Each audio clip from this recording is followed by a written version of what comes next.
The stars were quiet that night. Earth's orbit was peaceful with no signs of danger or movement.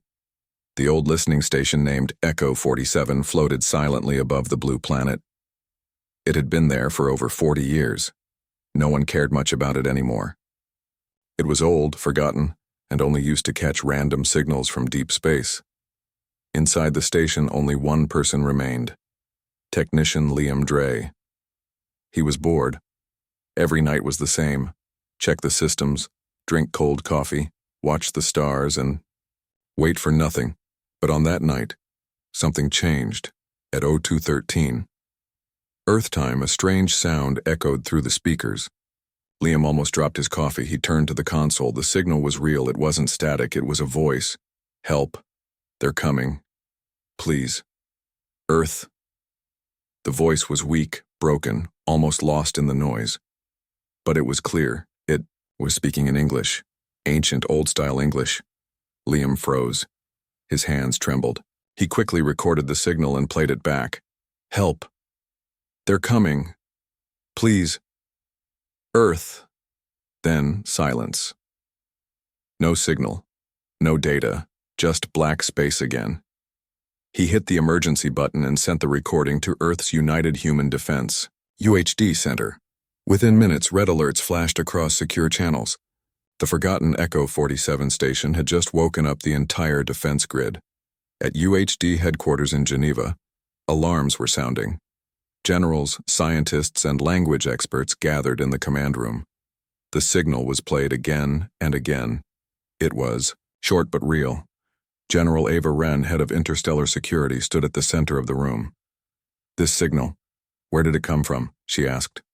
A scientist stepped forward. From Sector H19, deep space, no colonies, no known stations, nothing. But the voice is human, Ava said. It's in Old English. How is that possible? There was silence in the room. Then a historian named Dr. Callan spoke. His voice was low. There's an old story, he said.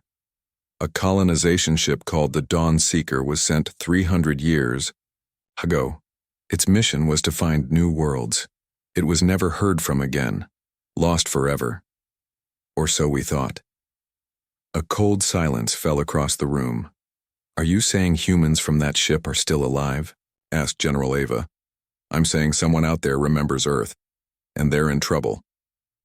The UHD Council met in private. They didn't want the public to know. Fear would spread fast. If a human colony had survived out there for centuries, it could change everything. And if they were being attacked, Earth had to know by who. A decision was made. Send a stealth scout ship.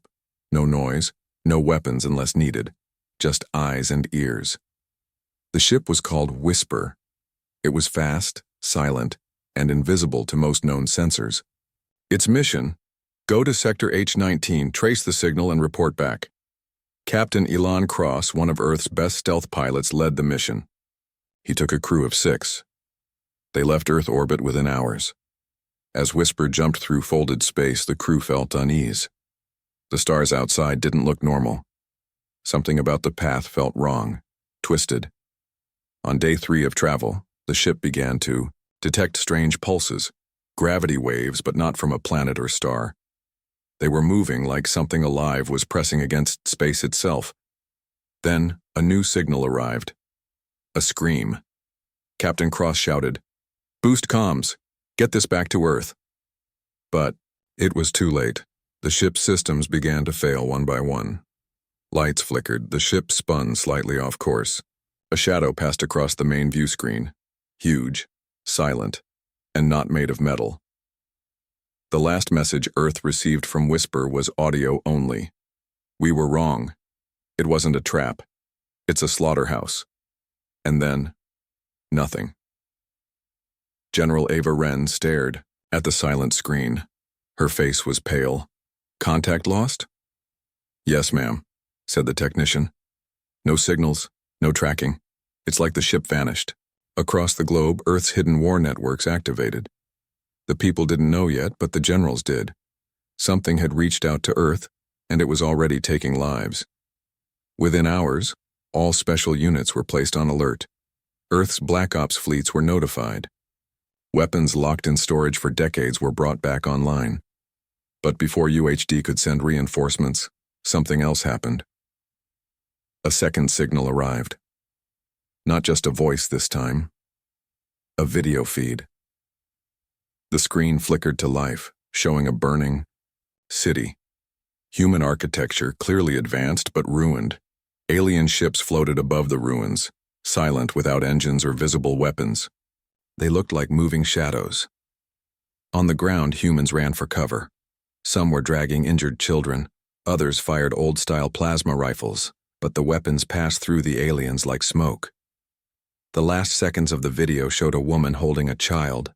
Her voice came through the feed. "Please, if anyone hears this, or tell Earth." They found us. Then static. No signal, no trace. Only silence. Panic started to spread inside UHD. One officer shouted, "This can't be real. Who are these things? Why are they attacking humans?" Dr. Callan's face was pale. "They're not invading, they're cleansing. Something about those colonists. Something they don't want coming back to Earth." General Ava turned to her second-in-command.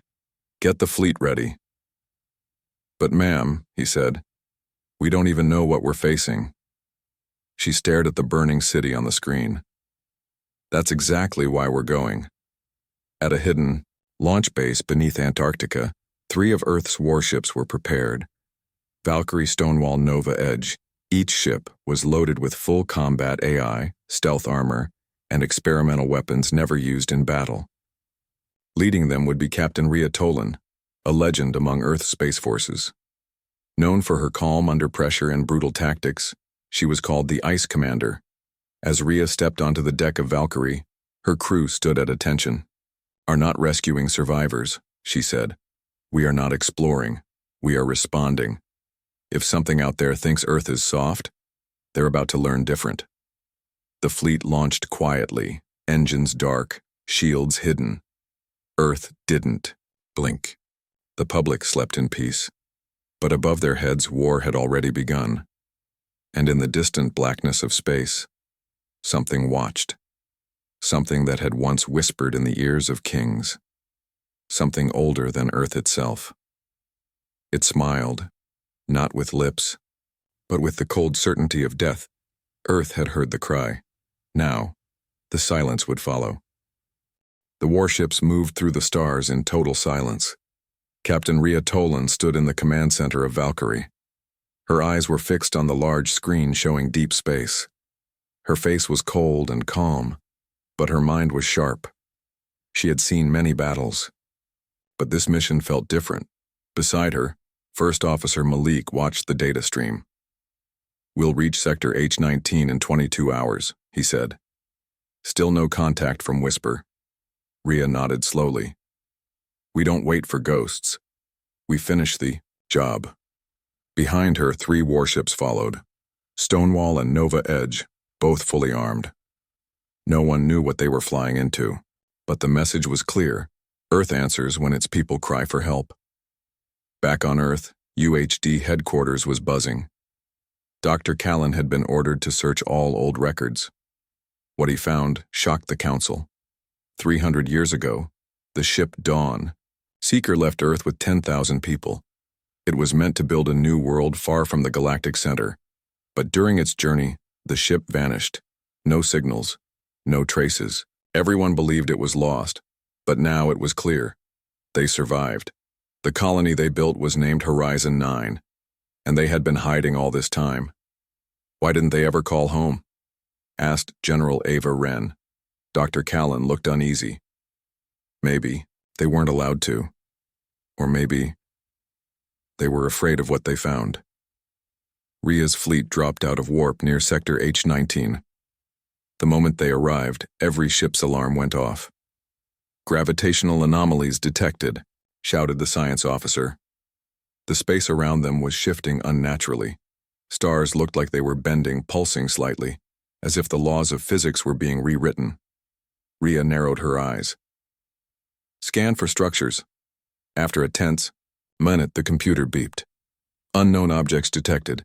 Black mass, size of small moons, no energy signature. They're not ships, they're just floating." "They're watching us," Malik whispered. Then they saw it. Far below, on the surface of a planet, were the ruins of a city. Tall metal towers stood broken. Smoke rose into space. Fires still burned, even though no one had been there for days. But the most shocking thing was the flag. A torn, faded flag still flew from a tower. The old Earth flag, the one used centuries ago. Horizon 9, Rhea said quietly. They were here. The fleet began scanning the planet. Life signs were faint but present. There are survivors, said the medic. Few, maybe 100 hiding underground. Rhea didn't wait. She ordered a drop team to land. 2 shuttles touched down near the ruins. The soldiers moved carefully through the broken streets. Black scorch marks covered walls. Some looked like laser burns. Others looked worse, like something had melted the stone itself. Inside a collapsed building, they found the first group of survivors. They were thin, dirty, and terrified. One woman stepped forward. Her clothes were torn, but her eyes were strong. I am Lara, she said. I was born here. You're from Earth? Yes, said the lead soldier. We received your distress call. Lara shook her head. I didn't send it. The soldier paused. Then who did? She looked up at the sky. Someone who knew it was already too late. Back aboard Valkyrie, Rhea watched the video feed from the surface. Her hands tightened. These people lived in hiding for generations, said Malik. Why didn't they call Earth sooner? Lara was brought aboard and taken to Rhea. In the command room, the 2 women stared at each other. Rhea asked, Who attacked you? Lara took a deep breath. We called them the Shroud. They don't use ships, they don't speak, they come in silence, in shadow. We don't even know what they look like. Why now? Rhea asked. Why attack after 300 years? Lara hesitated. Then she whispered, Because someone here broke the rule. They activated the beacon. They tried to reach Earth. Rhea frowned. And that's why your city burned? Lara nodded. The Shroud promised one thing. Stay hidden, and we won't destroy you. But the moment someone asked for help, they came. Later that day, one of Earth's warships, Nova Edge, sent out a scout drone to fly high above the ruins. 10 minutes into the mission, the video went black. The drone didn't crash. It was simply gone. Then came the message. Not a voice this time, not even a picture. Just a string of symbols in red light. The ship's AI translated them. One line. This world is closed. Earth must forget. Rhea stared at the words. I don't take orders from ghosts. That night, an emergency call came from Stonewall. Their sensors had picked up something moving in orbit. Something massive. Keyway. Crew looked at the view screen. It wasn't a ship. It was a cloud. Dark, thick, and shifting like smoke, but faster than any known object. Then, without warning, a part of the cloud broke off and moved toward Nova Edge. Captain Rhea gave immediate orders. Shields up, prepare for countermeasures. But the cloud didn't fire any weapons. It passed through Nova Edge like fog. Every system went dark. Inside the ship, people screamed. Not from pain, but from visions. Hallucinations of burning Earth, of alien stars, of being pulled apart. One soldier began tearing at his own helmet, yelling, "Where? They're in my head!" Within 2 minutes, Nova Edge sent a single message. This is not a war. It's a warning. And then, silence. Back on Valkyrie, Rhea watched as the crew of Nova Edge was evacuated. Most were alive. Some had no memory of what happened. Others whispered strange things, things they had no way of knowing. One woman said, "They weren't trying to kill us. They were trying to show us something." Another whispered, "There's something inside us they fear." Rhea stood alone on the bridge that night. She looked out at the stars, at the broken colony, at the strange silent sky. Everything about this mission was wrong. The Shroud didn't behave like conquerors. They acted more like guards. But guarding what? She didn't have the answer yet, but she was about to find out. Because in the distance, just beyond the planet's shadow, a signal had returned, not from the colony, not from the Shroud, but from something older, and it was calling Earth by name. Captain Rhea Tolan had faced many enemies before: pirates, warlords, rogue AI. But this was different. The Valkyrie floated silently above Horizon 9, the ruined human colony. One warship, Nova Edge, was still dark. Its systems were frozen, its crew shaken. Some whispered things in their sleep, things they had never seen but somehow remembered. And now, another signal had returned. But this one wasn't a cry for help. It was a location, a set of space coordinates, sent in an old Earth frequency, used by colonies 3 centuries ago. Coordinates pointing to deep space, a place where no star should be. Rhea stared at the screen. Who sent this? No one answered. The signal had no source. It just appeared. Her first officer, Malik, spoke. Should we follow it? Rhea didn't blink. Yes, we find the truth, even if it kills us. The fleet jumped through space again, this time to a place not on any star maps. As they arrived, a strange emptiness greeted them. Not darkness, void. A cold, silent part of space that felt wrong. The stars were gone. The sensors blinked uselessly. It felt like they were inside a room with no walls. We're not in normal space anymore, said the navigator. Malik frowned. So where are we? No one had an answer. And then something appeared. Not a ship, not a station, but a structure, floating in the dark. Huge, dead, ancient. It looked like a broken ring, maybe 20 miles across, made of black stone and glowing metal. Symbols no one could read ran along the edges. Some parts still pulsed with weak blue light. Others looked melted. This wasn't made by humans, whispered a crew member. But it knows us, said Malik. Look, the front of the ring opened slowly. Inside was a platform just big enough for one small ship. A message flashed on their screens. Enter, alone. Captain Rhea took a small dropship and flew toward the ring. Only me, she said into comms. No escorts. If I don't come back in 1 hour, leave. No chance, said Malik. She smiled faintly. That's an order, Commander. As her ship moved inside the ring, lights began to glow on the walls. They pulsed like a heartbeat. Blue, then white, then red. The deeper she went, the quieter everything became. Even her own thoughts felt distant. She landed on the platform. It was smooth, warm. The moment she stepped out, her helmet filled with static, and then a voice, old, cold, not human, but speaking perfect English. Why did Earth answer the cry? Rhea looked around. Because someone needed help. The voice replied, that was not a cry. It was a mistake. The walls around her changed. Images appeared, floating in the air like smoke. She saw Horizon 9 shining as a perfect city 200 years ago. Tall towers, children playing, humans building a future. Then, a door, deep underground, buried, sealed. Someone opened it, and something came. Out dark mist, not a weapon, not a creature, but a memory, a living thought. Rhea watched in horror as the images showed it spreading. Slowly, quietly, entering minds, changing dreams, turning people strange. And then, the attacks began. The Shroud. They are not the threat, said the voice. They are the response. Rhea stepped forward. Then what's the real danger? The images showed one man, old, tired, wearing a Horizon 9 uniform. He had opened the door. His eyes were black. The voice said, he woke the archive. What's the archive? The lights dimmed. It is the first memory. The knowledge of a dead race, buried for safety, locked away by those who understood its danger. It holds power and madness. Rhea's voice was steady. So why was it buried near a human colony? It wasn't. Your kind built above it by accident. You were never meant to find it. Back on Valkyrie, alarms began to scream.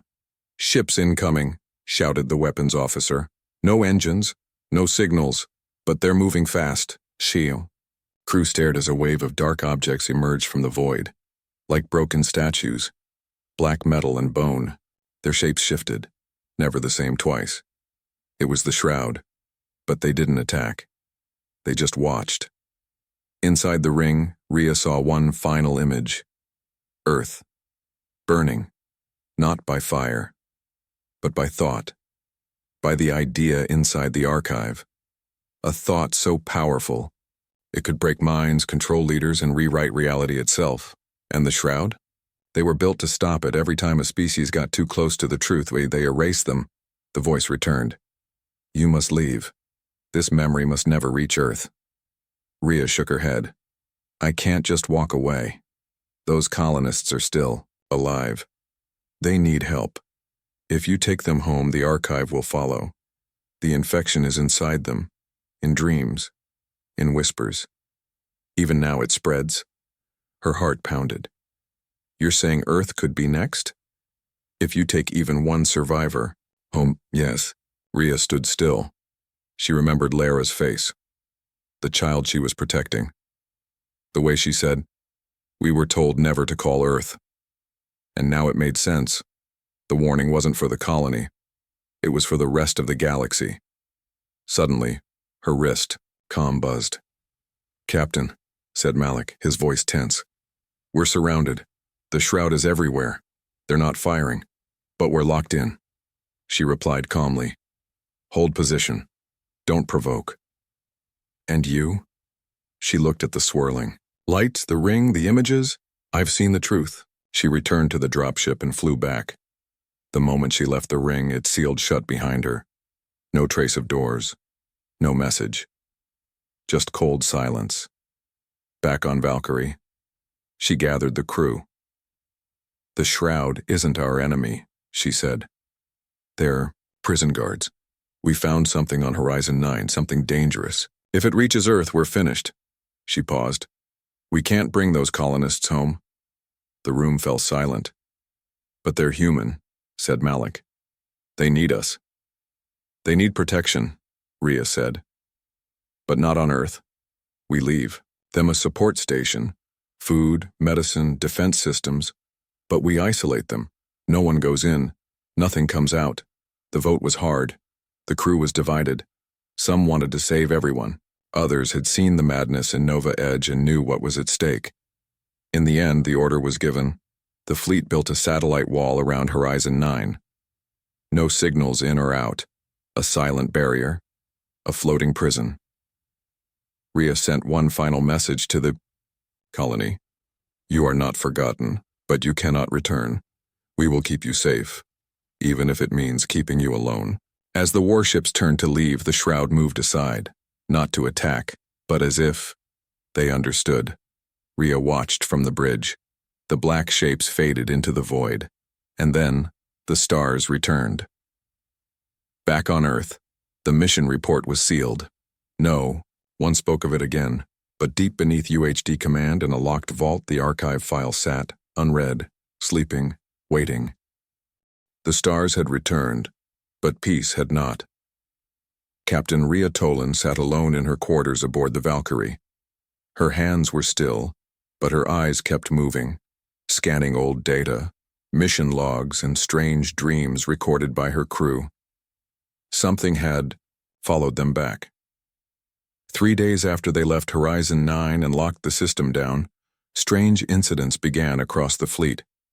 At first, they were small. One officer reported hearing whispers at night. Another said they kept dreaming of black rings spinning in the sky. A pilot claimed he saw shadows crawling on the walls of his room, shadows with no source. Then, the ship AI began malfunctioning. It repeated a phrase over and over. Memory cannot be buried, it returns. Rhea ordered full system diagnostics. We scanned every returning crew member, Malik told her. No biological contamination, no viruses, no signals. Then how is this happening, she asked. He hesitated. I think it's not inside their bodies. She looked at him sharply. Then what? Malik spoke carefully. It's inside their thoughts. Back on Earth, UHD Command was dealing with its own problems. Dr. Callan had received a sealed transmission from Valkyrie. He opened it in a private room. Inside was a file. No video. No sound. Just symbols. They pulsed on the screen, moving, reshaping, repeating in a strange pattern. The moment he looked at them, he forgot how to breathe. His mind froze. His hands went numb. And then something whispered from the back of his brain, our memory, we do not die. The screen shut off.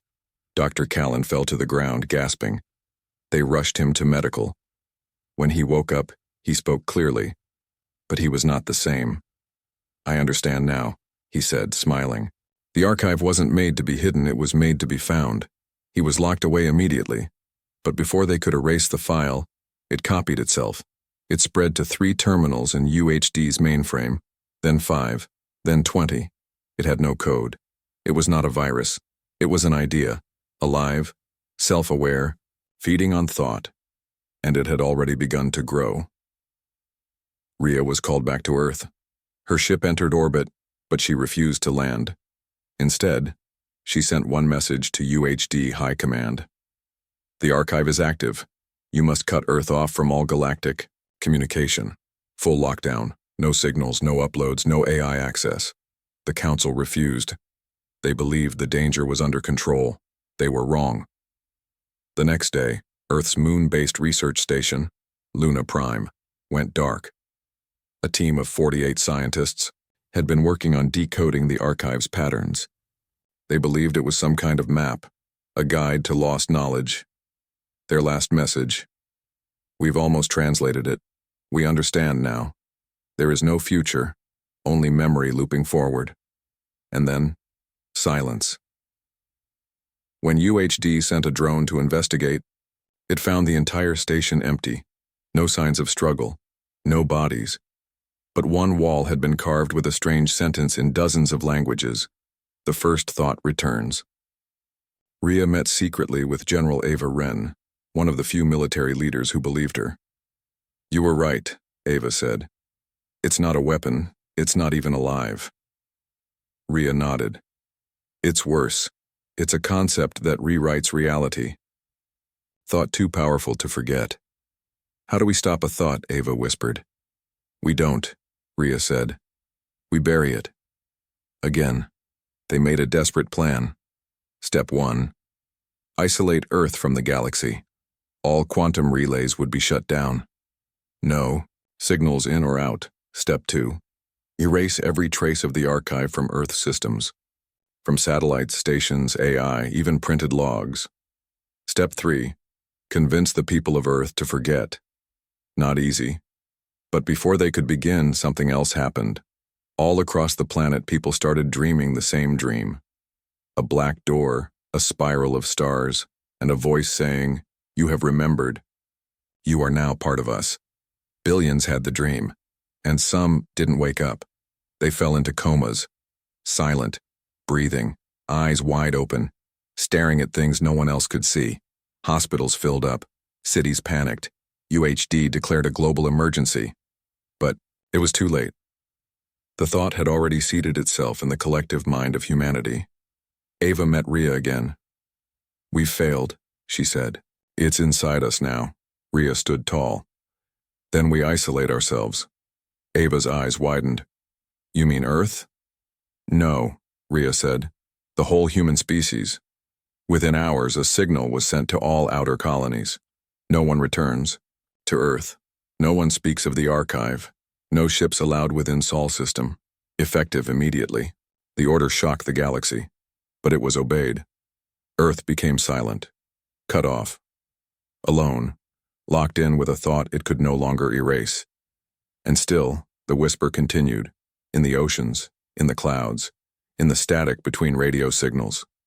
It said, "The first ones tried to kill us, you will not.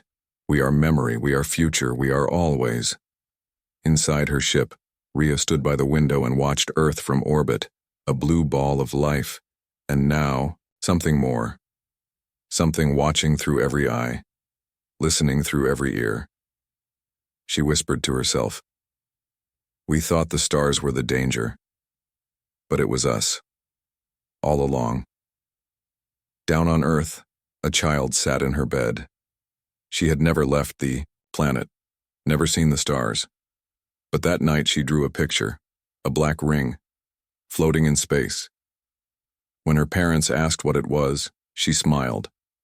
"That's where the first dream came from," she said. "The dream that remembers us." Earth had gone quiet, not peaceful, not safe, just quiet. From orbit, the planet looked the same. Clouds, oceans, cities glowing at night. But Rhea Tolan knew something inside had changed. Humanity was infected, not with a virus, not with any creature, but with a memory. A thought too big, too deep, too old, and it was awakening. In the command chamber of the Valkyrie, Malik walked in carrying a small box. He placed it on the table between them. "This is the device," he said. "The council approved it." Rhea didn't open the box. She already knew what was inside. The silencer protocol, a pulse bomb. But not one made of light or heat. This weapon worked on thought.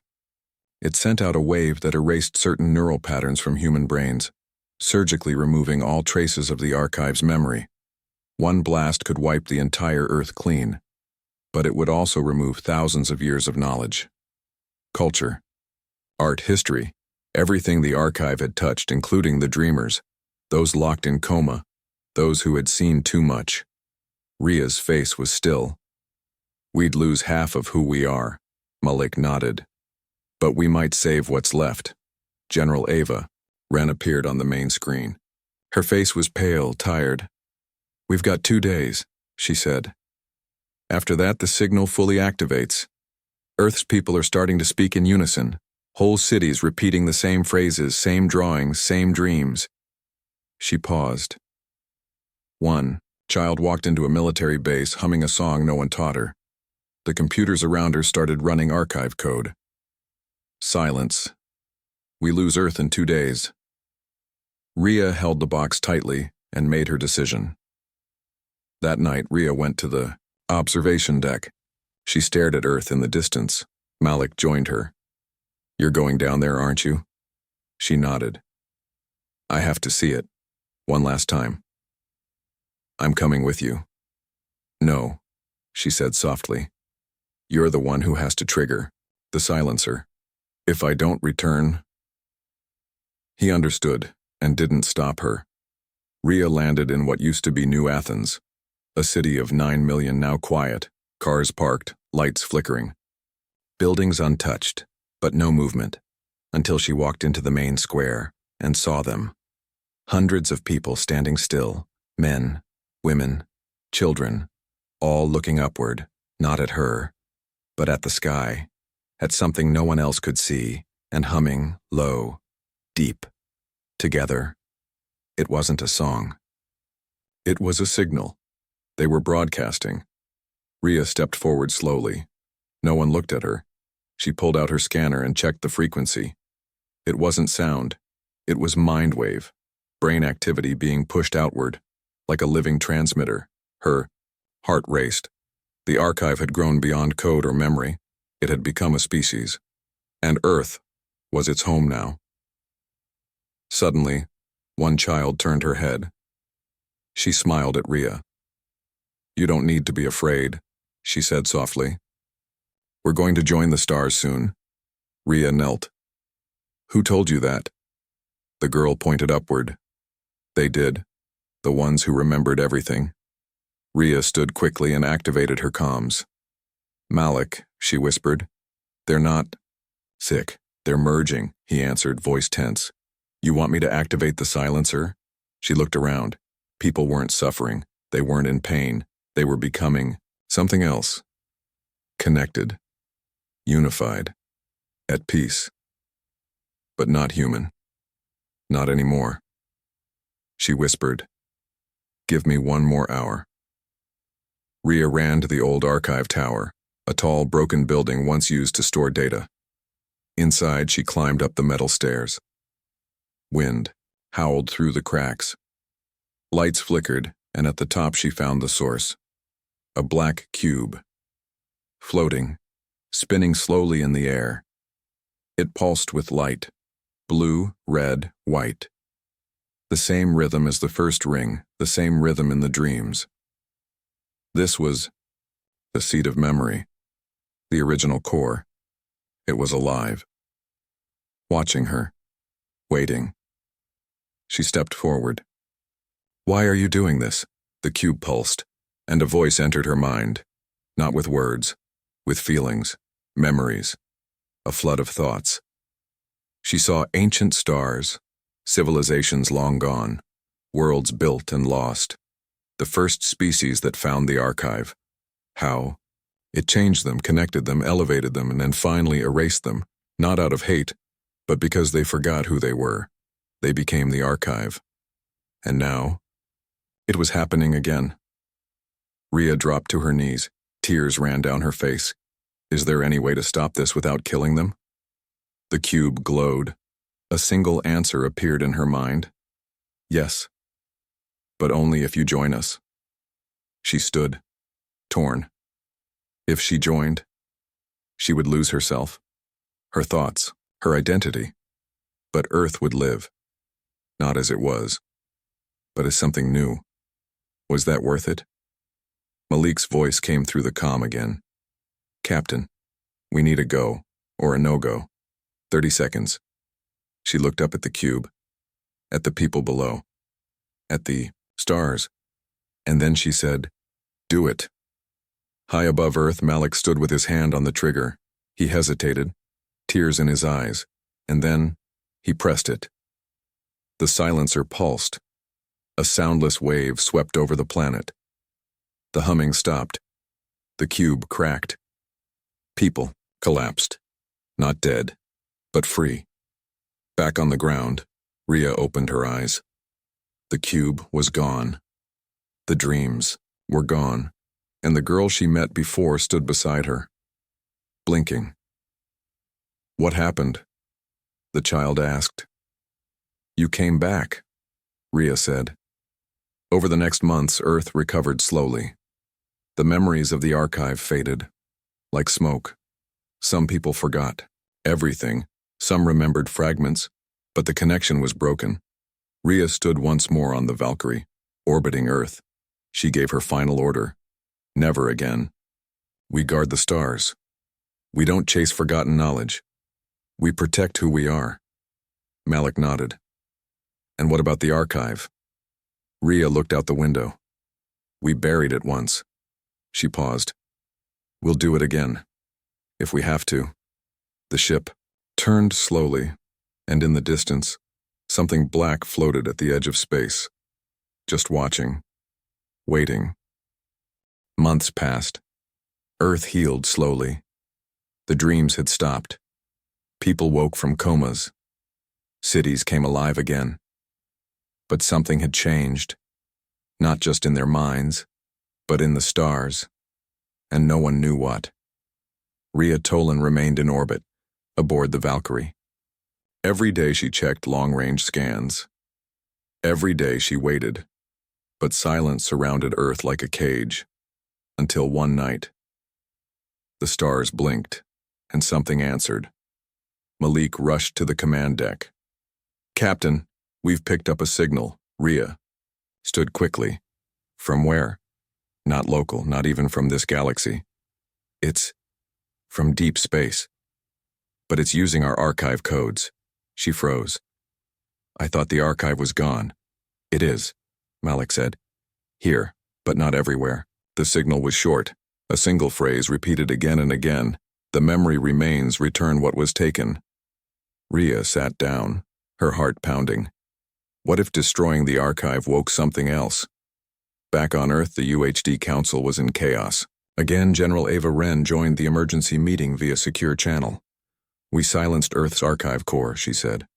"But this is from somewhere else." Dr. Callan, now recovered, sat beside her. "The archive was never Earth's alone. It was a galactic construct. Old, spreading like roots under the stars." He tapped the table. "What we killed might have been a node, not the source." Rhea gathered her crew. "We've been given coordinates," she said. "Unknown region. Possibly where the archive began. Malik looked at her. You want to go there? She nodded. We started this. We'll finish it. The Valkyrie jumped. Across light years. Through dead systems. Past broken stars. Until they reached a place that didn't appear on any map. A black void. No light. No sound. Just stillness. And in the center, a world with no name. Dark. Silent. Orbiting nothing. And around it, thousands of broken ships. Human. Alien. Unknown. Like they had all come here and never left. The crew watched in silence. This place is a graveyard, Malik whispered. Rhea stared. Or a warning. They sent a drone to the surface.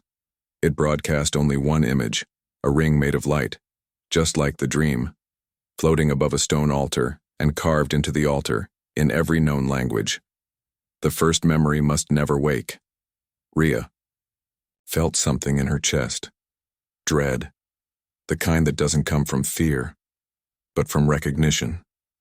I've seen that ring before, she whispered. In my dreams. Before we ever went to Horizon 9, Malik's voice was quiet. Me too. They went down. Only Rhea, Malik, and a small team. The air was cold, the sky black, the ruins stretched for miles. Old towers, cracked stones, glass that hadn't shattered in centuries. At the center was the altar, and the ring still floating, silent, glowing. But when Rhea stepped near it, it spoke, not in sound but in her thoughts. You came to forget, but you are the ones who remembered. Rhea staggered. Malik held her arm. What is it? It knows me. The ring spun faster, and then the world changed. For one moment they weren't in ruins anymore. They saw the past, the planet alive, cities floating, beings of light and thought, tall, bright, wise, the first ones, the creators of the archive. But they had made a mistake. They built something too powerful. A memory that fed on more memory, that never stopped growing, so they buried it, cut it off, hoped it would fade. But others found it, less wise, more curious. And the cycle began again. Rhea collapsed to her knees. She saw everything, humanity's future. If the archive reawakened, they would become it. A race of thoughts, no identity, no pain, no love, just memory. Forever. She gasped and stood. We have to destroy this place. Malik looked around. We don't even understand what this is. It doesn't matter, Rhea said. If it wakes again, we're all gone. But the ring pulsed once more, and a voice said, You can destroy us. But every thought leaves. A shadow. Suddenly one crew member screamed. She pointed at the sky. A ship was approaching. Old, damaged, but human. Rhea narrowed her eyes. Who would come here? The ship landed beside them. A single person stepped out. An old man, wearing an ancient Earth Navy badge. He spoke one sentence. I heard the signal. I came to return what we took. Rhea stared at him. He opened a box in his hands. Inside, a shard of the original archive core, one that was supposed to have been destroyed on Earth. She stepped back. You kept it, the man nodded. I couldn't let it go. It showed me everything. I thought, maybe we could learn. Malik raised his weapon. Captain? Rhea didn't blink. Dropped the box. The man didn't move. The ring pulsed. The air grew heavy. Time seemed to slow. Then, without warning, Rhea fired. One shot, straight through the box. The shard shattered. The ring screamed. A soundless wave of pure pressure. The ruins shook. The altar cracked. And the ring exploded into dust. The planet groaned like it had been holding its breath for 1,000 years. Then, silence. Real silence. Back aboard the Valkyrie, Rhea sat in the dark. Earth was safe for now. But the stars were no longer quiet. They whispered at the edge of scanners. Memory had been buried, But the galaxy remembered. In her private log, Rhea spoke softly. We thought war was our greatest threat, or some alien fleet, but it wasn't. It was a thought, a memory we were never meant to carry. We silenced it, buried it. But the stars remember, and one day, they may speak again. The stars had stopped screaming, but they hadn't gone silent. Not really. They whispered now, quiet voices, soft echoes, distant memories that never fully died. Earth was safe, yes. The ring was destroyed, the shard gone. But Rhea Tolan knew, better. You don't destroy thought, you just bury it, and hope no one digs too deep. 6 months had passed since the battle on the nameless world. The Valkyrie floated above Mars now, guarding Earth's skies from a distance. Inside, things were calm. Repaired, restored, but Rhea never relaxed. She couldn't because space was watching. A new program had started, approved by the Council, funded by every human nation. Project Nightwatch, a network of silent listening posts placed across thousands of systems, designed to detect one thing: archive frequency, the same. Echo, the same hum, the same thought. If it rose again, humanity would be ready. Malik stood at the center of the Nightwatch control room. Dozens of screens blinked around him. No signals, no archive. For now. Rhea stepped in behind him. And when it comes back, he looked at her. Then we do what we do best. She raised an eyebrow. Which is? He smiled darkly. Survive and finish the fight. On Earth, things had changed too. Not in panic, but in purpose. Gone were the old goals of colonizing blindly or collecting alien tech without limits. Now every mission had a new rule. Never reach where memory sleeps. It was a warning written into every fleet's code, every training manual, every child's textbook, because what happened once could happen again. But still, some people didn't believe. They said the archive was just a dream, a hallucination, a lie made by the military. And one day, one of those people found something. It started with a dig on Titan's third moon. Mining crew opened a cave deep under the surface and saw a pattern carved into the stone. A ring, not glowing, not alive, but familiar. Too familiar. They sent a sample to Earth, and within hours alarms triggered across every Nightwatch station. The frequency had returned, but not from Titan, from somewhere else. Deep space. Sector 7-9X, a black zone where no signal ever escaped, until now. Rhea sat alone in her quarters, the report in her hand. It was just one line. The whisper has returned. She stared at it for a long time. Then she stood and walked to the bridge. All crew to battle stations, she said calmly. Malik blinked. We just got back from a patrol. She cut him off. I need the ship. Ready. Full weapons, full stealth. He paused, then nodded. What do you think it is? She stared out the window.